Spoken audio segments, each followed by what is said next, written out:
오늘 은혜 받으실 하나님의 말씀은 창세기 6장 5절에서 12절 말씀이 되겠습니다. 야훼께서 사람의 죄악이 세상에 가득함과 그의 생각으로 그의 마음으로 생각하는 모든 계획이 항상 악할 뿐임을 보시고 땅 위에 사람 지으셨음을 한탄하사 마음에 근심하시고 이르시되 내가 창조한 사람을 내가 지면에서 쓸어버리되 사람으로부터 가축과 기는 것과 공중의 새까지 그리하리니 이는 내가 그것들을 지었음을 한탄함이니라 하시니라. 그러나 노아는 야훼께 은혜를 입었더라. 이것이 노아의 족본이라. 노아는 의인이요 당대의 완전한 자라. 그는 하나님과 동행하였으며 세 아들을 낳았으니 셈과 함과 야벳이라. 그때 온 땅에 하나님 앞에 부패하여 포악함이 땅에 가득한지라. 하나님이 보신즉 땅이 부패하였으니 이는 땅에서 모든 혈육 있는 자의 행위가 부패함이었더라. 아멘. 저는 이 말씀에 의지해서 하나님과 동행하는 삶이라는 제목으로 은혜를 나누도록 하겠습니다. 여러분, 이제 2023년도 송구영신 예배를 드리고 이제 2024년도를 맞이했는데 그런 가운데 제 마음속에 2024년은 좀 더 하나님과 동행하는 삶을 살아야 되겠다 하는 이런 마음이 계속 떠올랐습니다. 그래서 이 말씀을 준비하게 되었는데요. 하나님과 동행한다는 것은 자신의 개인적인 사역이나 또 세상을 바라보는 관점이나 이런 모든 것들이 이렇게 정리가 되지 않으면은 이 하나님과 동행하는 삶을 살기가 어렵다는 이런 생각을 듭니다. 한 가지 초점에 맞추다 보면은요, 하나님께서는 우리가 보지 못하는 걸 포기하시고 또 믿음의 나약한 믿음이 견고한 믿음으로 변화될 수 있다는 이런 생각을 갖게 되었습니다. 이게 저만의 생각이 아니기를 좀 바라겠습니다. 여러분, 현재 우리가 사는 이 시대가 악하고 그리고 불법이 성행하고 세계 도처에서는 전쟁이 일어나고 사람의 생명이 경시되어 있고 그리고 믿음으로 살아서 진정한 이 하나님의 사람들이 세워지지 못하는 이런 안타까운 세대를 우리 함께 살고 있다는 것을 생각하게 됩니다. 혹시 여러분들도 이 말씀에 동의하십니까? 세대가 너무 악합니다. 그래서 이 생각해 보게 된 게 이 노아의 세대도 분명히 이런 우리 삶이 되었었는데 노아의 시대는 바로 이 하나님 믿는 이런 사람들이 너무 극히 적었다는 데 있습니다. 지금 시대와 동일하다는 그런 의미죠. 그래서 이 노아의 시대에는 바로 이 세상을 멸하는 심판이 일어나게 됐는데 그 심판이 일어나는 동기가 어떤 동기였는지 한번 살펴보도록 하겠습니다. 우리 창세기 6장 1절에서 2절 말씀을 함께 보겠습니다. 우리 사람이 땅 위에 번성하기 시작할 때에 그들에게서 딸들이 나니 하나님의 아들들이 사람의 딸들의 아름다움을 보고 자기들이 좋아하는 모든 여자로 아내를 삼는지라. 여기에서요, 우리 구별할 단어가 하나 있어요. 사람이라고 그랬어요. 여기 사람은요, 특정한 한 인물을 지칭합니다. 그 특정한 인물이요, 이 에덴 동쪽으로 쫓겨난 자가 누구죠? 아벨을 죽이고 에덴 동쪽으로 쫓겨난 가인을 말합니다. 가인이요, 에덴 동쪽으로 쫓겨나서요, 결혼을 하게 됐는데 많은 딸들이 났죠. 딸들이 났는데 여기에 보면 하나님의 아들들이라고 표현했어요. 하나님의 아들들은요, 이 셋 계열의 이 경건한 자녀들이 이렇게 하나님의 말씀으로 인해서 경건한 자녀들이 살아가는 걸 말합니다. 그런데도 이때도요, 이 가인의 계열의 사람들은 이 마음 안에 하나님의 영이 없었다고 이렇게 표현하는 사람들이 있어요. 믿음이 없기 때문에 하나님의 영이 안에 존재하지 못했다는 겁니다. 그러나 셋 계열의 이 사람들은요, 하나님을 신실하게 믿는 사람들로 형성이 되어 있기 때문에 이 안에 하나님이 영이 있어서 하나님과 구별되는 이런 삶을 살았던 사람들입니다. 그런데 어느 한 시점부터 이 사람이 땅 위에 번성한다. 이 가인의 계통의 사람들이 이 땅에 번성하고 그에게서 수많은 딸들이 태어나는데 이 셋 계열의 거룩한 자녀들이 그 제약 속에 제약을 우리 바탕으로 이렇게 태어난 그 딸들을 좋아해서 보는 대로 결혼을 했다 이렇게 표현을 하고 있어요. 자기들이 좋아하는 대로 모든 여자를 아내로 삼았다 이렇게 표현했습니다. 바로 이런 이 관계 속에 생겨난 것이 뭡니까? 세월이 지나면서 이 태어나는 모든 사람들은요, 경건한 사람과 죄인이 결혼을 해서 태어난 자녀는 역시 믿음이 없이 태어나더라는 거예요. 믿음이 없이 태어났다. 결론이 거기에서부터 생기기 시작하는데요. 이런 그 태어남의 잘못됨을 통해서 이 세상의 모든 그 지배자가 하나님 없는 삶이 되었다. 모든 사람들이 하나님 없는 삶으로 살아가게 되었다는 겁니다. 단지 딱 한 사람, 노아만 우리 경건함을 유지하고 살아가는데, 여러분 이렇게 살면서 이렇게 장수하며 살면서 하나님이 영이 없이 살아가는 그런 시대 속에 육신만 있는 사람들이 계속 태어나다 보니까 육신만 가득한 이 사람의 모습인 동일하지만 육신으로 살아가는 모습들이 세상에 가득하게 되었다. 이것이 바로 그 사람들로 말미암아 죄악이 관영하는 이런 세상이 되었다는 것을 볼 수가 있습니다. 하나님은 그 세상에 하도 죄악이 가득한 세상을 보시고 사람 지으심을 한탄했다고 이렇게 표현하고 있습니다. 여러분, 하나님을 믿는 사람들이요, 믿음을 가진 딸과 결혼하면은요, 그게 얼마나 중요한지 한 포인트를 생각해 보게 됩니다.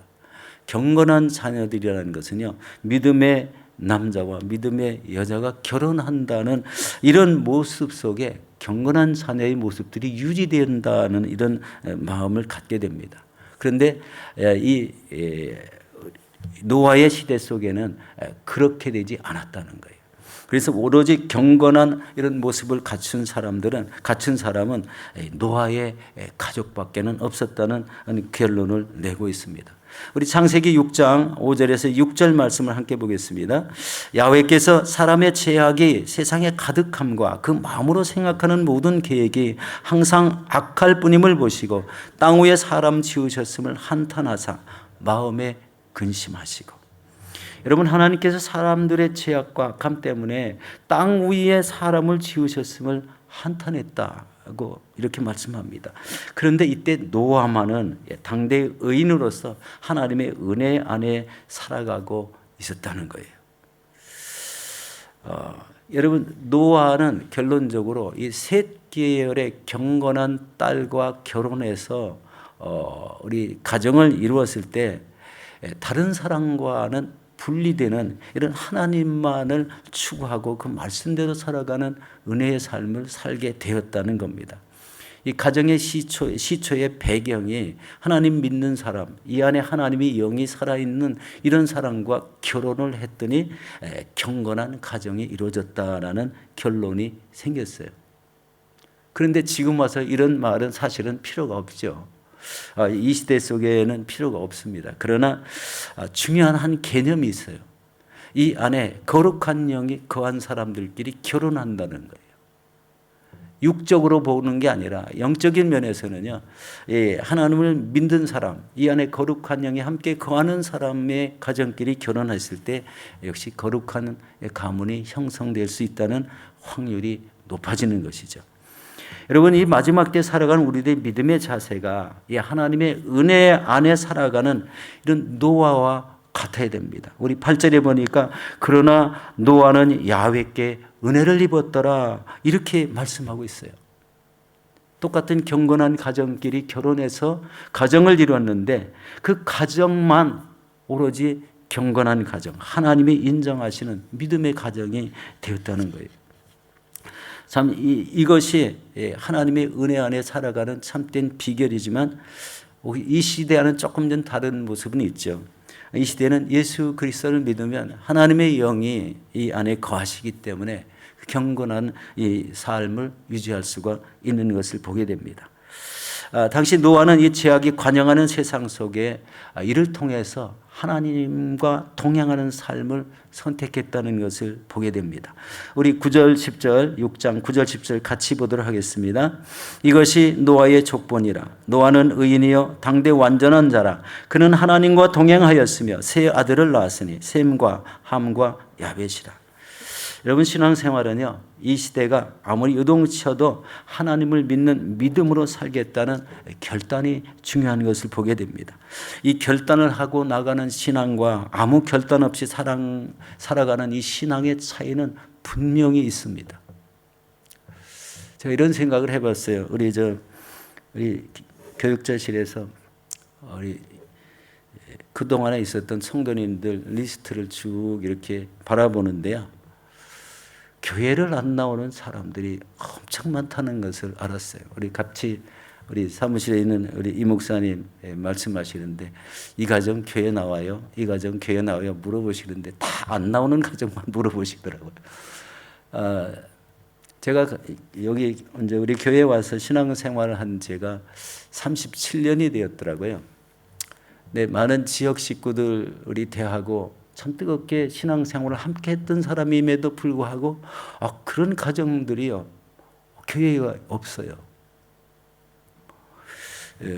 한때 뜨겁게 성령 충만함을 받고 열정적으로 이 하나님을 믿고 우리 기쁨으로 살아가던 그런 많은 성도님들이 믿음에서 이탈되지 않았을까, 그런 걱정을 좀 해보게 됐습니다. 이 교회에서 인원수가 많은데 그게 다 온전한 하나님의 사람이라고 생각하지는 않습니다. 그 중에 어떤 사람들은 교회는 다녀도 전혀 교회와 관계없는 이런 신앙생활을 하고 있다면 그 안에 거룩한 영의 역사가 그 사람을 움직이지 못하고 있다는 이런 생각을 하게 됩니다. 이게 사람이 변화되려면요, 이 안에 계신 거룩한 성령님께서 우리 안에 자꾸 이 거룩한 생각을 집어넣어 주시고 거룩한 계획을 갖게 하시고 하나님의 말씀을 살아야 된다는 이 개념적인 기본적인 이런 그 욕구가 이 안에서 일어나야 되는데, 아무리 믿음 생활해도 이런 거룩한 욕구대로 사는 거 아니고 하나님의 말씀과 뜻대로 거룩하게 살아보겠다는 이런 결단을 하는 게 아니라는 거예요. 믿음 생활은 오래되었는데 예배가 드리자마자 신속히 우리 교회를 빠져나가고 교제가 없는 삶을 살고 말씀을 배우는 삶이 없다면 그 신앙은 온전하지 못할 겁니다. 그런 신앙 속에 우리가 더욱더 거룩한 모습으로 세워져 나가는 것이 하나님의 이 시대에 향한 유혹이라고 생각이 됩니다. 2023년도가 지나고 2024년도를 맞이해서 제가 제일 먼저 마음을 가졌던 것이 한번 이 하나님의 그 동행하는, 하나님과의 동행하는 이런 거룩한 삶을 살아보자라는 이런 욕구가 다시 한번 생겼어요. 그것이 이 시대를 살아가는 가장 기본적인 이 마음의 마음가짐이라고 이렇게 생각이 되었습니다. 여러분, 이런 신앙생활에서 이 노아의 그 신앙생활의 결론이 어떻게 되어 있습니까? 결단을 하고 하나님의 말씀과 뜻대로 살았더니 바로 노아는 의인이라고 이렇게 표현했어요. 세 가지 표현이에요. 노아는 의인이었다, 당대의 완전한 자였다, 그리고 하나님과 동행했다고 이렇게 표현했습니다. 여러분, 의인의 삶은요, 죄악의 길에서 벗어난 사람을 의인이라고 합니다. 하나님의 말씀과 그 뜻대로 순종하며 살았다는 것입니다. 그게요, 노아를 평가할 때 결론이 그렇게 났어요. 여러분의 인생이 다 끝나면은요, 여러분의 결론도 노아와 같이 되시기를 예수 이름으로 축원합니다. 의인으로 살았다는 거예요. 순종하며 살려고 애썼다는 겁니다. 바로 이 의인은 현재 살아가는 이 삶 속에서 하나님의 올바름과 하나님의 선하심과 하나님의 인자하심이 이 안에 겸비되어 있다는 거예요. 생각하는 것이 거룩해, 하나님과 같이 거룩해야 되고, 생각하는 것이 세상과 구별되는 마음으로 생각을 해 나갈 때 이런 모습이 될 수 있다는 겁니다. 우리 새신자들이 교회에 참 많이 올 때가 있어요. 지금도 성도님들이 많이 옵니다. 그런데 저 아까도 말씀드렸지만 그 모습들이 이 교회 안에서 서서히 거룩하게 변화되지 않으면 어느 시점이 돼서 10년이 지나고 20년이 지나고 30년이 지나서 그 옛 제약된 모습은 다 벗어지고 거룩한 모습으로 갖춰졌다면 그분의 인생은 승리하는 인생이 되는 거예요. 노아와 같은 의인의 인생, 의인의 반열에 있게 되는 인생이 될 수 있다는 겁니다. 그리고 노아는 당대의 완전한 자라고 표현했어요. 여러분, 하나님께서 완전하다고 표현할 수가 없지 않습니까? 인생은 태어나서부터 죄인인데 완전하다고 표현했다는 것은 참 이 흠이 없다. 그러면 신앙생활 속에서 그런 모든 죄악들이 다스려졌다는 그런 결론이 나오지 않습니까? 바로 이 말씀에 다스려지고 그리고 하나님의 뜻대로 살려고 하는 그 애씀과 노력이 연합이 돼서 온전한 자가 되었다. 당대의 완전한 자가 되었다라는 겁니다. 이게요, 이 교회는 크게 부흥을 했는데 사람의 숫자가 많아지는 것이 어떤 면에서는 중요하지 않다는 개념이 생겨요. 그 속에서 뚜렷하게 하나님의 사람으로 변화된 것이 중요하다는 겁니다. 그래야만이 우리 노아와 같이 당대의 완전한 자였다라는 표현이 나올 것 같습니다. 하나님이 보시기에 온전한 사람으로 변화된 사람을 통해서 이 세상에 가득 그런 사람들이 채워지기를 원하는 것이 하나님의 뜻이었다는 것을 우리 발견하게 됩니다. 그 뜻은 노아의 시대나 지금의 세대나 동일하다고 생각합니다. 그리고 중요한 것은 하나님과 동행하는 자였다는 겁니다. 동행한다. 하나님의 말씀과 그 뜻대로 살려고 노력했다. 하나님과 동행하며 내 삶을 하나님의 뜻에 맞춰서 살아가는 이런 삶을 표현한 얘기입니다. 여러분, 이 시대의 흐름은 너무나 악하고 또 제약이 난무하지만 의인으로서 또 완전한 자로서 이 하나님과 동행하는 이런 삶이 너무 적다는 것에 안타까움이 있습니다. 여러분들은 바로 하나님과의 온전한 동행을 이루시는 저와 여러분들이 되시기를 예수 이름으로 축원합니다. 여러분, 세상은요, 노아의 시대나 지금 세대나 부패하고 포악합니다. 오늘 11절 12절 같이 한번 보겠습니다. 그때 온 땅이 하나님 앞에 부패하여 포악함이 땅에 가득한지라 하나님이 보신즉 땅이 부패하였으니 이는 땅에서 모든 혈육 있는 자의 행위가 부패함이었더라. 여러분, 그때에라는 이 말씀은요, 하나님의 심판을 피할 수 없는 극심한 타락을 하고 있는 그때를 말합니다. 지금 상황과 동일하다는 것을 알 수가 있습니다. 세상을 바라보면요, 이런 노아와 같이 온전한 믿음을 가지고 하나님의 말씀과 뜻대로 살아가는 사람이 보이지 않을 그때를 말합니다. 지금이 동일하죠. 믿는 사람이 극소수이고 믿는 사람도 세상 속에서 다시 거룩한 모습이 없어지고 세대에 흡수되는 이런 모습이 일어나는 지금 이때지 않습니까? 이런 현재를 바라보면서, 이때를 바라보면서 우리가 이 땅에 노아와 같이 우리 거룩한 모습을 지키지 않으면 하나님이 이 땅에 심판을 하실 때에 온전히 살아남을 수 없다는 것을 생각해 보게 됩니다. 여러분, 이 중요한 것은요, 이런 때 우리가 깊이 생각해야 되는 것이 미지근한 신앙은 버려야 된다. 나태한 신앙은 버려야 된다는 거예요. 그리고 열심을 가진 신앙, 하나님의 말씀과 뜻대로 살려고 결단하는 이런 마음속에 온전하고 의인이 되고 하나님이 기뻐하시는 사람이 변화되어서 나온다는 것을 생각해 보게 됩니다. 그것이 바로 저와 여러분들이 되시기를 예수 이름으로 축원합니다. 이런 세대를 믿음의 세대라고 합니다. 완전한 자라고 표현을 받을 수가 있습니다. 여러분, 신앙생활에는요, 반드시 결실이 있어야 됩니다. 열매 맺는 삶이 필요합니다.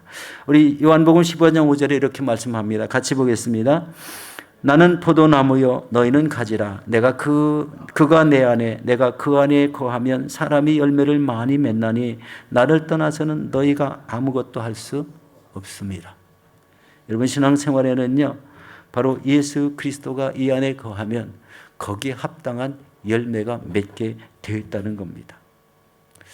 여러분, 한 해를 계획하실 때 우리 하나님의 뜻을 따라 온전한 삶을 살기를 결단하시고 예수 안에 거하신다면 하나님이 기뻐하시는 이런 거룩한 열매들이 가득한 2024년도가 되시기를 바라겠습니다. 여러분, 지금은 노아의 때와 같이 온 세상에 죄악이 관영하는 이런 시대가 우리가 다 알고 인지하고 있습니다. 이런 시대 속에 더욱더 적극적이고 열정적인 믿음으로 우리 믿음을 세워나가시고 또 삶 가운데 아름다운 하나님이 인정하시는 아름다운 열매를 맺으시며 하나님께서 주신 이 2024년도를 승리하며 나가시는 저와 여러분들이 되시기를 예수 이름으로 축원합니다.